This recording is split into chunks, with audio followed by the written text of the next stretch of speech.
Oh, it's a pleasure to introduce Professor Alberto Berkowski from the National University of Mexico. He has many authors.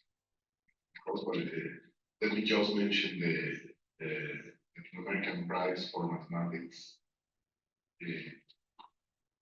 1 year ago, and the National Prize for Science in Mexico also a year ago. His work in many fields, including dynamical systems and singularity theory and foliations, is very important in Latin American mathematics.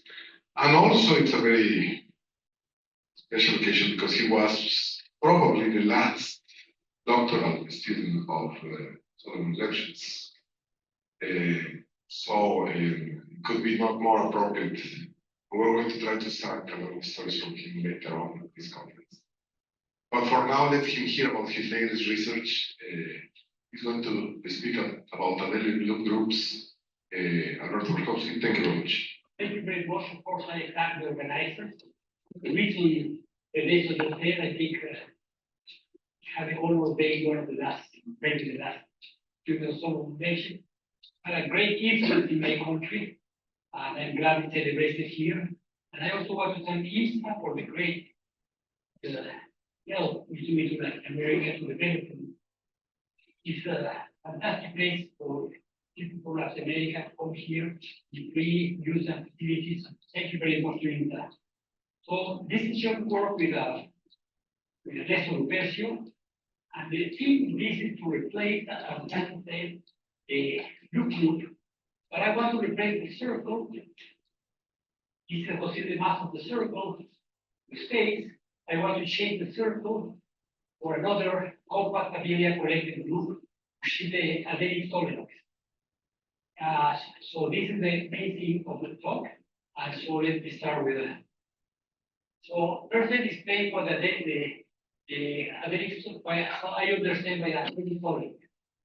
So you take it one, the unit circle, it becomes a state of the function of absolute value 1. And if you take two integers n and m, natural numbers n and m, if n divides m, or can define the map p and n, s1 to s1, by that formula, we take m because n divides m. Well, this is satisfies the relation law. And that means that we can construct the inverse system of these maps, which have to be coverage of the circle of degree m over n, but also happen to be a inverse thing. So this inverse construction gives you a topological state, but also gives you a topological group. And so another way to define the same object is I will call S1Q. The Q is because this will be the Pontryagin, logical Pontryagin dual of the rational. To define the following as spatial sequences. So this is the definition of this is also important. The definition there is the definition of the adelic solenoid. I want to study structure, what it means, and its implication. As I mentioned, that these are covering and at the same time making the solenoids of the logical compact abelian group. And in fact, it's the Pontryagin dual of the analytic rationals in the discrete topology. So you take the rational numbers provided endowed with the discrete topology, the set of maps to the circle with the compact of the topology is a topological group, and that's precisely a adelic solenoid. The same way that the circle is the Pontryagin dual of the integers. And in fact, any subgroup of the rationals leads to a compact by Pontryagin duality to a compact abelian group, which is a solenoidal nature. I will explain what solenoidal means. Essentially means that is one-dimensional lamination locally hydroset cross an interval. That's the local structure. So it's manifold this way, hydroset this way. That's the way to do. So I want to replace the circle by this object, which I use a metaphor I learned from Dennis Sullivan. This is sort of a diffuse one-dimensional manifold. Diffuse because it looks, if you look with your glasses, it looks like a circle rocket in times.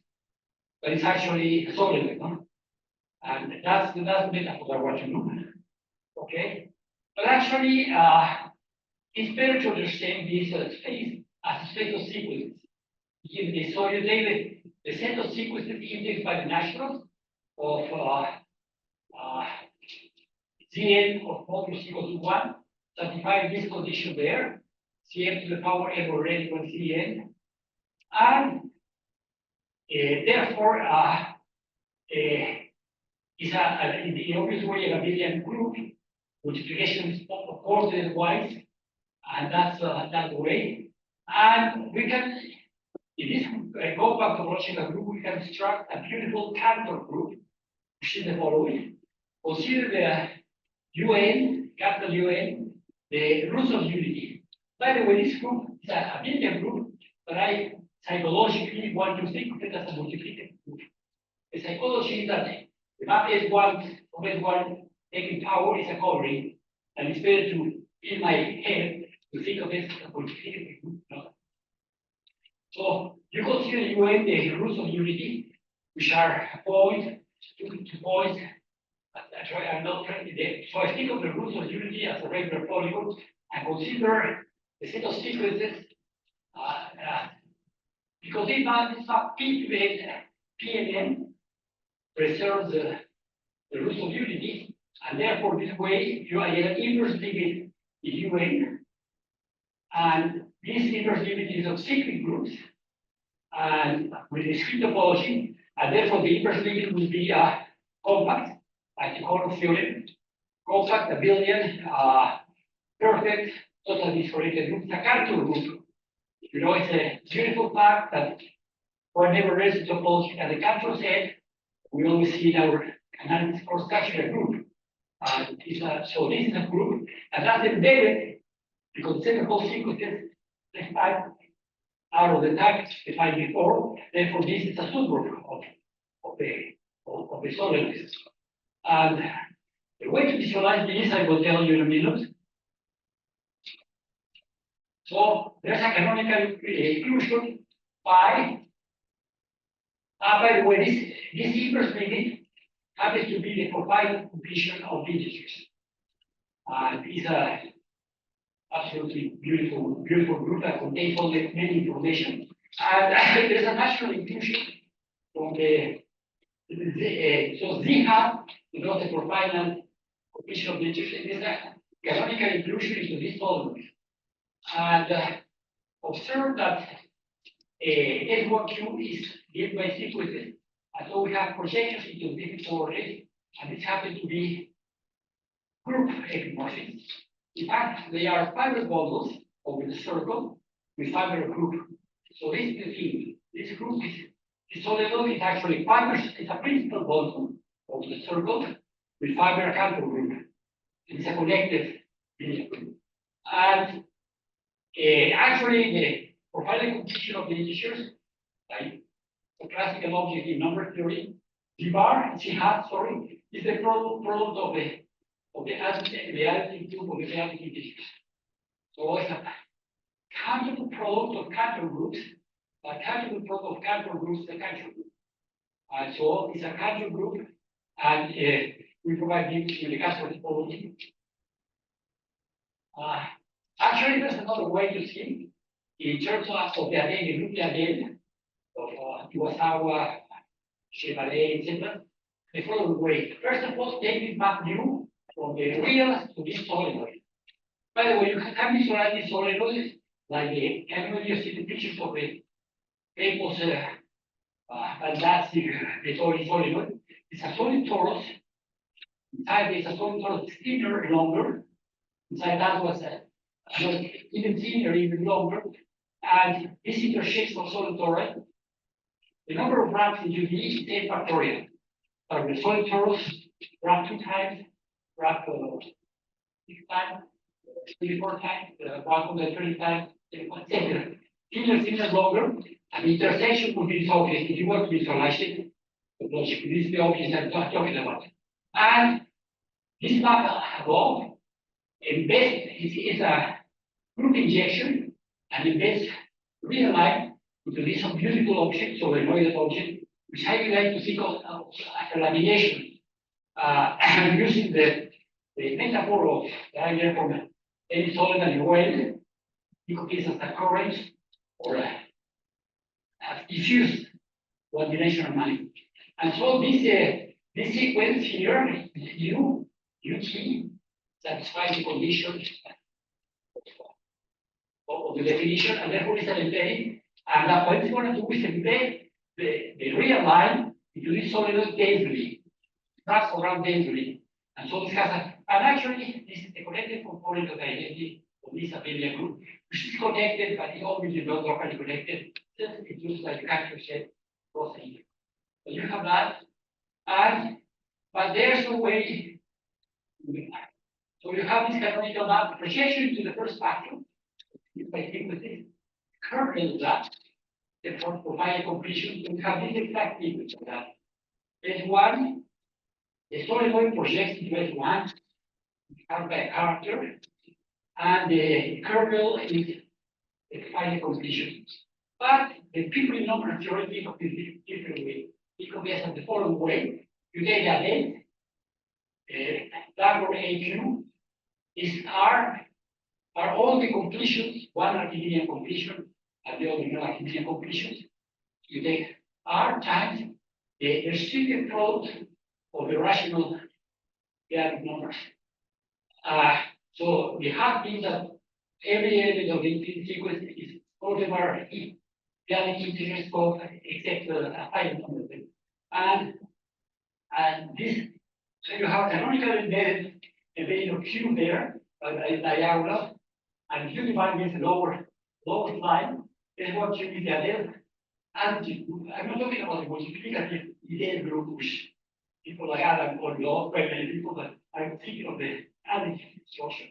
And so this is the arithmetic definition of what I'm talking about, that line. Well, you have the same way you have the exponential map, which we use all the time of the real line, the circle at the universal covering of circle, what we learned in high school, in Russia maybe. Well, you have the exponential map of the real line, includes the profiling of 2s1, which means that this kind of set cross R maps to the solenoid, it wraps around and places the solenoidal place of the universal covering of the solenoid. You have to be careful what you mean by covering space because globally connected, and this is sometimes don't exist, and sometimes it's complicated, but there's a theory of covering, very natural, and this exploration map defined in the obvious way like that. And it's a formula, and it's a universal covering map in the solenoidal sense. But this allows us to introduce polar coordinates because I want to go further. And so you have this, you see, you have the Z hat cross R as a natural flow in translation. And this flow descends the solenoid. And therefore, this one-dimensional lamination has a one parameter flow with 8 orbits. It's a prototype of the minimal dynamical system. Every orbit is dense. Every orbit wraps around. In particular, the identity component wraps around. And this is it. So I want to think of this as a diffuse version of the circle. I already mentioned it a lot of times. And this also shows that this order is a mapping torus. It's a mapping torus of translation by one in the provided completion of integers. So you multiply the factor set, multiply an interval, and group it left to the right in an arithmetic way. And this is a long description of the same object. And now, essentially, what I want this object is because I want to introduce rational powers of power series and to understand geometrically what it means to preserve pseudo arm in a completely geometric way. So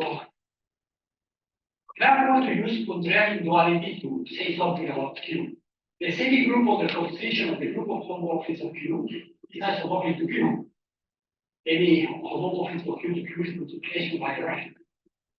If the rational is different from zero, it's it's an isomorphism. If R is zero, collapses to zero.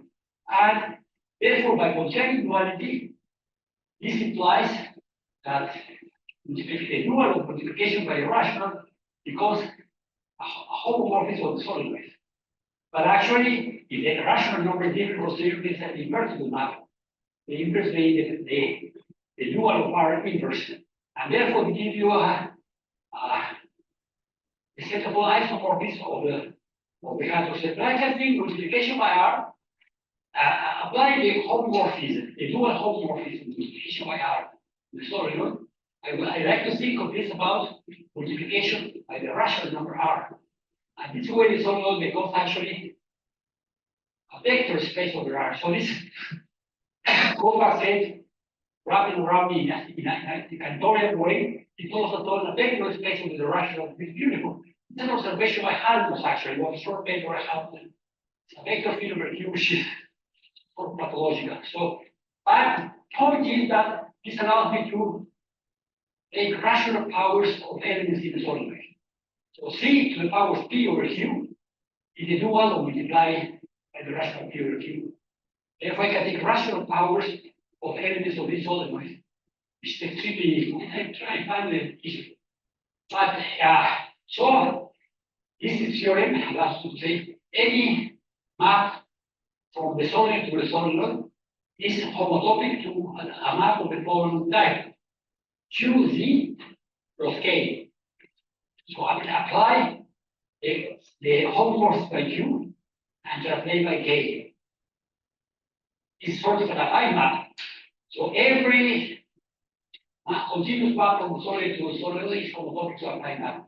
And that's a consequence of a beautiful theorem that I don't know why it's not quoted more than the Scheffer theorem that says that in the realm of maps with image slice in a locally compact abelian group, every map can be deformed to a homomorphism. Sorry, to a homomorphism. To an algebraic. So this implies in particular that I can think of maps as algebraic maps, right? So this Scheffer theorem I will use it. If you take G any compact connected topological group, and fractal H is a locally compact abelian topological group, any continuous map from G to H is homomorphic to exactly one continuous homomorphism. This is the term I use to prove the thing above. And you can choose it social because you can always translate the identity. You can say that it's The last line, yeah? the homotopy would be chosen to preserve the advantage for that. Precisely one continuous homomorphism. Oh, This is a homotopy map homotopy to exactly one continuous homomorphism. what's the last sentence? The last and blah, blah, blah. What does that mean? Where is the last one? The identity of the fixed point of the group. That here. Where is the other? You can assume that if it's a pointed map, you No, no, what does it mean? it means that you can deform any map to a homomorphism, group homomorphism. And the homotopy can be chosen to preserve the advantage. That means that if you are within the realm of maps that present identity of groups, you want to be preserved on T. Oh, preserve the identity element. Yeah, the identity elements. Oh, Yeah, the identity element, not the identity map, the identity element, yes. basically. So it's a pointed, Yeah. pointed theorem.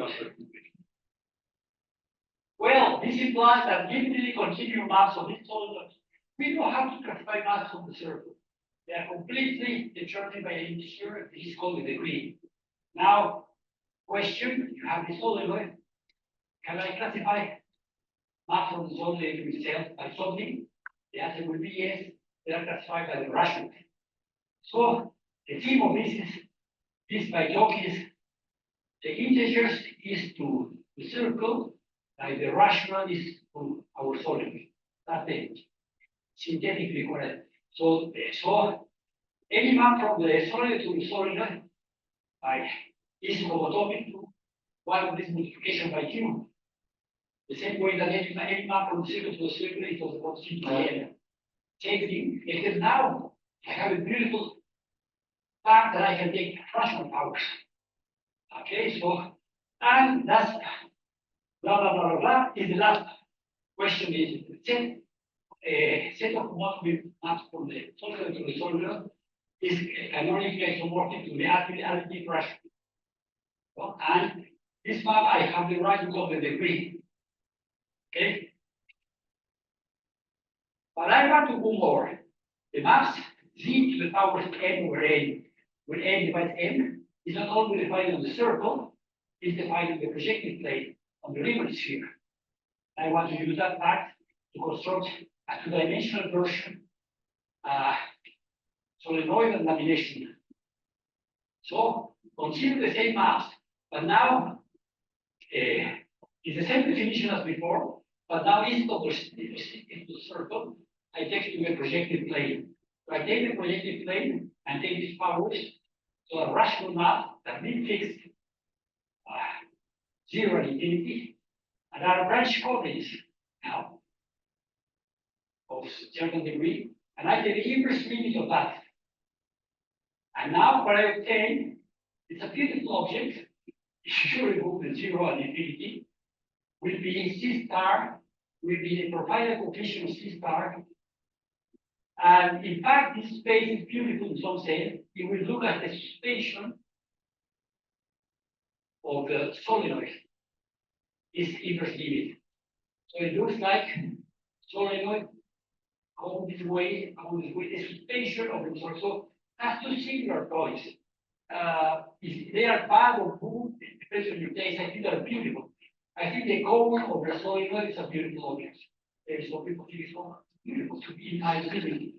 And so you have this object, which will be, if you take the point of infinity and 0, is a Riemann source lamination, parabolic Riemann source lamination.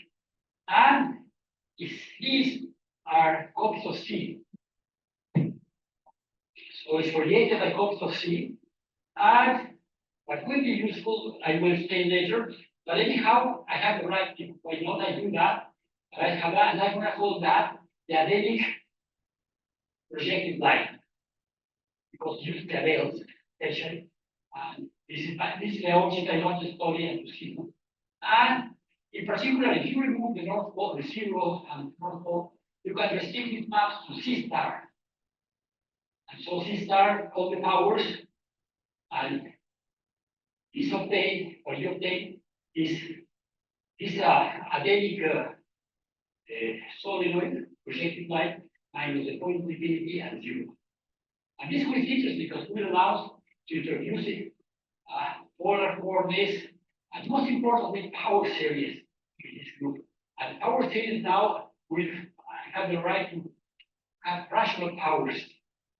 This is slightly not serious, but you see all that topology in the middle vanishes. Exactly. Left has vanished. It's a vanishing cycle of solenoid. It's like a magic. It's a vanishing cycle. In fact, that's why I say that you might think it's horrible. I think you the best of it. See, wow, the corner of a solenoid. Well, that depends you think. Okay, so you have that. Wait, okay. And you have that, therefore, this bottom line is the provided completion of C star. The sensible powers of the group of multiplicative complex numbers is non-zero phenomenon. Inverse the complex numbers, and I take the tower of all coverings, and that's what I will call the this is C star 2. The Q is obvious what I use, the extension. And you know, if you think of the natural numbers ordered by division, it's sort of complicated. 2 divides 6 and 6 doesn't divide 10. It's very complicated tree. But there's a theorem, very easy theorem, that given any directed, countable directed set, you can actually use Jacobian density with inconsistent sequences. And the interest is the factorial. So the best way to see this is the cover is 1, double cover 6 cover, 24 cover, 120 cover, 7 content, 20 cover. That's the same thing before, because factorial is a confined sequencing of the flexibility. And that's what the first line says. And actually, sister proof that the profile completion. So it's a profinite group, which is a nice object. And obviously, as they say, this projected place contains the solenoid. You restrict this coverage to the circle, and this will be sort of, I invite you to think of this as the equator of the profiling completion. So this is the equator, is the suspension, the equator, you have the North Pole, which I use pole phase, infinity, you have the zero, and you have a natural structure here. What do you have here? You have North Pole, South Pole, Northern Hemisphere, Southern Hemisphere, equator, the whole thing, and you have now inversion, and the exponential map allows you to use polar voltage because C star Q is the provided completion of C star, and this is to prove it's actually isomorphic to the solenoid, the net product, the positive reals. And that tells you that you will be able to use something very simple idea, but the idea of polar coordinates. So you can use polar coordinates in the obvious way, in this solenoid. And you have notion absolute value, which is the distance to the vanishing point, and you have this, you have everything, no? You have absolute value, you have this open, this close, this, this. So this solenoid, I think of this as a diffuse version of projected line. So you have southern hemisphere, northern hemisphere. You have annular solenoid, annuli, the whole thing. You have equator. And now I go back to remembering that Q is the adelic solenoid is the contrary dual of the rational. And then that means that in these cases, you can take rational powers of elements. So I can do variable, I can do power series in an ambiguous way, power series with powers that are rational numbers, like Pisunian series and C2.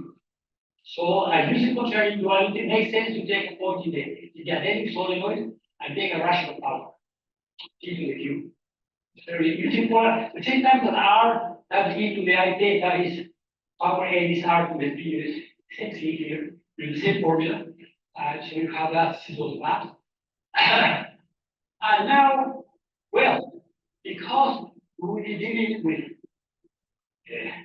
series indexed by the rational, and the rationals are not properly ordered. Some theory, the theory you learn in calculus is that if this theory is any order of Q, this theory is absolutely conversion, doesn't matter the order you take.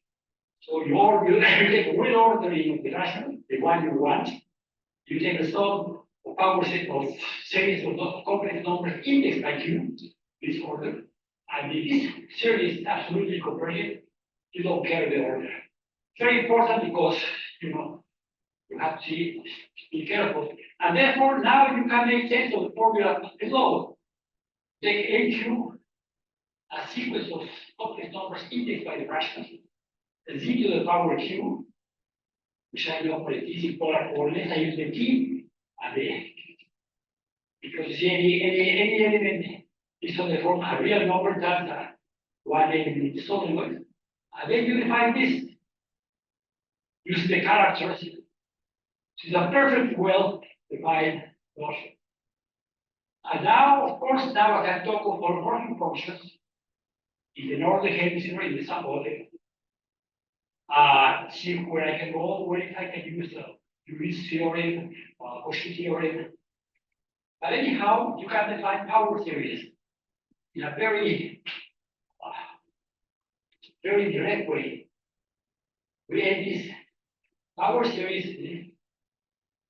You can find anuli and holomorphic maps from anuli to, and that's very important to the one machine series that we never seen complex analysis. And this on top is the main reason I was interested in this. You see, in many branches of mathematics, now including quantum field theory and blah, blah, blah, divergent series play a very important role. And series resorptions of the current play a very important role. And what is called the Stokes phenomenon that some holomorphic vacuum sectors, when you move the sector and turn around the sector of the plane, you come back with a different holomorphic function, and that's resorption. And in this object, it's perfectly sense to speak of the Stokes phenomenon, divergent series, etc. You think a little bit functions like Airy functions of the classical functions in mathematical physics.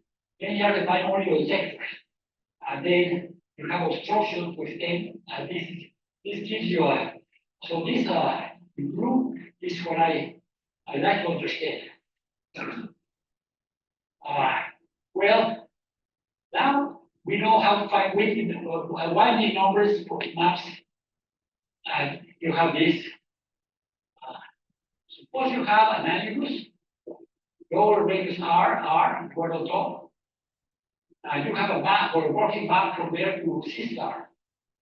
Then you want to know what is the winding number of that.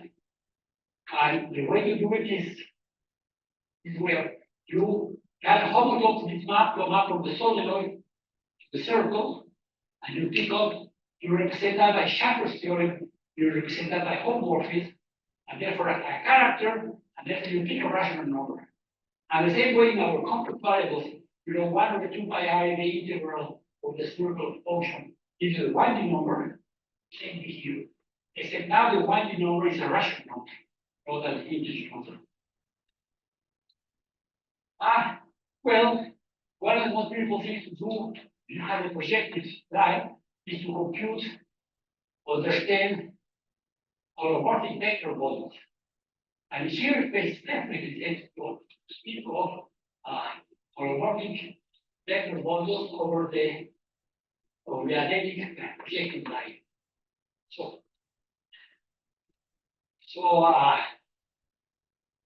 we are classified one-dimensional line models, complex line models, without no payment is highly holomorphic. And the same time, we know that the complex line models of the projective space are classified by the Euler, by the shared number. Here the same thing. So over the projective of the identical line, the set of complex one-dimensional models, mission one, is in one-to-one correspondence with a set of rational numbers. And this rational number is the shared number by definition. And the tensor product of line models correspond to the sum of rational numbers. Same theory that you have. This is the Picard theorem that is the topological theorem. And that's because I was able to define winding number. More with that, the previous. And of course, to define a vector model to higher dimension, what you do is the usual plotting map. You take a trivial model over a disk that contains 0, a trivial model over a disk that contains infinity that overlap in annulus, and group them by a touching map. That's a perfect sense. So it makes perfect sense to speak about vector model in the complex dimension of this solenoid object. So I want to see how far I can push the classical theory for the non-solenoid case. So this by definition of vector model, perfectly reasonable. And you have the topological, this is the theorem I tell you, and I told you is classified by a Lorentz number. Essentially, the solenoid is topological addition too. So line models are obtained by full path of the map from the solenoid to the sphere, and in the sphere, we take the hub model, take the full path, and every line model of the solenoid that projected light is pulled back. And that shows that is parameterized by the rational numbers. Okay. Find the number again. I think I'm going. I know I'm going the opposite way. Sorry. I think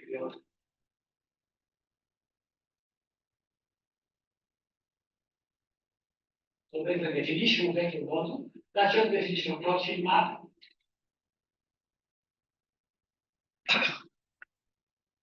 And you have the same equivalence of both. So it's given by a cocycle, one single cocycle defined on analysis.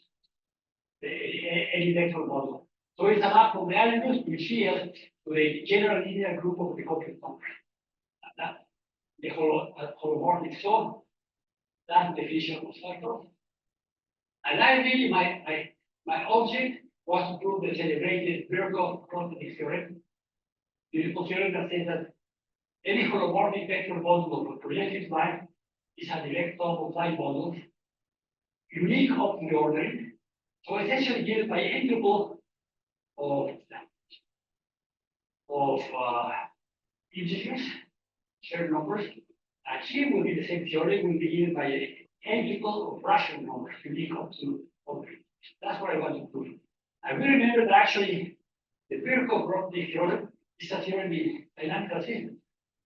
Relations in complex dynamics, because it was proved by Birkhoff to understand differential equations of the complex numbers, and it's actually a theorem about vectors with entries to have polynomials. So this is my objective, trying to prove the Birkhoff. First, we have the holomorphic Picard theorem, saying that any holomorphic line model is completely determined by a rational number. It's actually pulled back the holomorphic map. This is it. And then we have this rigidity of holomorphic vector bonds. The holomorphic equivalent class of holomorphic vector bonds will be by entropy, exactly like the Grothendieck-Birkhoff theorem, except now you have an interval of rational numbers. And therefore, I of course now enter into the title, because the title was identity groups. So far I haven't spoken about groups. And therefore, in order to achieve and to prove the first of Grothendieck theorem, I'm forced to study loop groups, identity groups, which are mapped from the solid pointed map, saying identity to identity, from the solid to a Lie group. Of course, the important Lie group will be GLNT. So I want to characterize this. You define it the natural way. So you define the identity group like maps from the solenoid to G. So you see, I represent the circle by solid. This line here, lambda 0 QG, a continuous path. Sometimes I forget to present the continuous path of the solenoid to a Lie group. And you can ask for different irregularity, continuous, differential. Takes any differentiability because it's a solenoid, which means it's differentiable along the lines. Remember, it's locally the Cantor set cross interval. So it makes sense to longitude to speak of differential, and you ask transversality and only continuity. Those are sort of diffuse loops defined the. And I want to see what I can do with that. And it will be remarkable because you can actually, as we'll see later, you can give the structure of the value of the G is the general linear group of the complex numbers. This loop space, if the coefficients are in the subgrid space, is actually in dimensional K-Germanic. So with regards to algebras, like Kac-Moody algebras or the algebra or Virasoro algebra, it's a very interesting. I don't know if it has anything to do with physics, but anyhow. So, but the one first is because I have so you have this map. You know that any map to see can be essentially referred to U1. That's why the fundamental group is it. Here is the same thing. Now, this mass will be codified by a rational number, not the integers, to become this theory. And then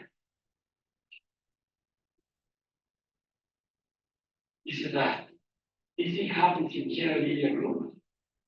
And as in the usual case, you can define the determinant.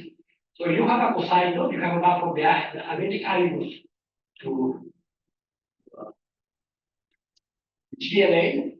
You can take the determinant model the same way you take the determinant model of the you have that same definition, right? And now it's what I tell you. Because they are defined on a compact abelian group, I can use Fourier analysis with coefficients in the algebra. And so I can speak of loops which belong to the linear space. So loops that have can be Fourier analysis defined by a series. These coefficients are absolutely conversion. L1 this is the famous linear space. It's a Banach algebra. It codifies many. Actually, they celebrated theory of Wiener, say that you have non-vanishing L1 function, the inverse also L1. F approves it for Banach algebra, so I can define the unit stuff. So that's the Wiener group. You see, I can define big regular, I can say differential continuous loops, differential loops, linear loops, and finally, the most important one is Sobolev loops, which is this. Okay. So because I want to keep global polynomials, I can divide a power series into the negative part and this positive part. The poles at zero, poles at infinity. That's what it is. And I divide the space of linear into classes, the ones that only have positive coefficients. And non-zero coefficient for Q is positive, and the other one and non-zero coefficient for Q is negative. You say again what linear loop is, linear loop. Is a set of loops that whose Fourier coefficients are absolutely proportional. It's by a classical theory of Gelman, it's a group.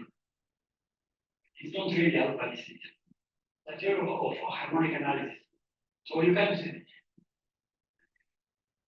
with all confidence, think about linear loops. By the way, many of these things you can do in the Presley the Graham Siegel and Presley books. You have to work, but you can mimic practically everything without. They also speak about Sobolev loops in the book by you put it by Siegel and Presley. Okay, but anyhow, here you have negative powers between poles and zero, poles and infinity. And then you divide into pieces, positive, negative. And here is the important one. So the Sobolev H1, you remember the H1 of GS1, the word is the same idea. It would be give a Taylor structure to that. So I take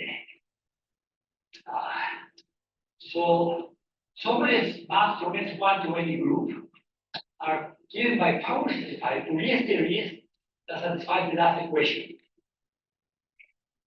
Which is the weighted sum of the last equation in the top square is a condition for getting Sobolev. And this is beautiful because we will have a Taylor inner product, we have synthetic structure, we have many beautiful structures in the dimensional algebra, which is very rich in well, this is finally I come to the title of my talk. This is the abelic group. Is it useful? Well, very useful. It will be useful to prove Birkhoff brought this theorem. Well, this is the remark. Anyhow, group of top left is an interdimensional group. Has a Taylor metric, so it's an interdimensional group. In the sense of Miller, in the sense that has an exponential map that is all true. It's a clear interdimensional group. And finally, I arrived to what I wanted. This is the proof given by well, Grothendieck simplify everything socially almost in 20 as usual, but Birkhoff had to work in the dynamical system, and this is the theory. Any map from the solenoidal group to the general linear group can be factorized into 3 parts. Gamma minus has power series for only negative Q. Gamma plus has all the way around. Or a positive power series or a negative power series, and in the middle you have a diagonal matrix. That's the way you prove the standard Birkhoff. In fact, in this case, I have polynomials, the Grothendieck proof. And so you have this, and this theory implies that any cocycle defining the holomorphic vector model is equivalent to a cocycle given diagonally. And therefore, the vector model is completely holomorphically completely determined by integral rational numbers, unique of ordering. Finally, so I was student of election, but I was a Milan from the 19th century and from the 20th century. And this is my wife. I was in the middle of the left election, and this problem he sort of suggested me to meet my wife, to see who I married to, and so we invited for dinner. When I was a student at Brown University, he was very glad to come. My wife was terrified by the book, by the research student, and that's 1968. So most of the people here were not born. I was born. So thank you very much for your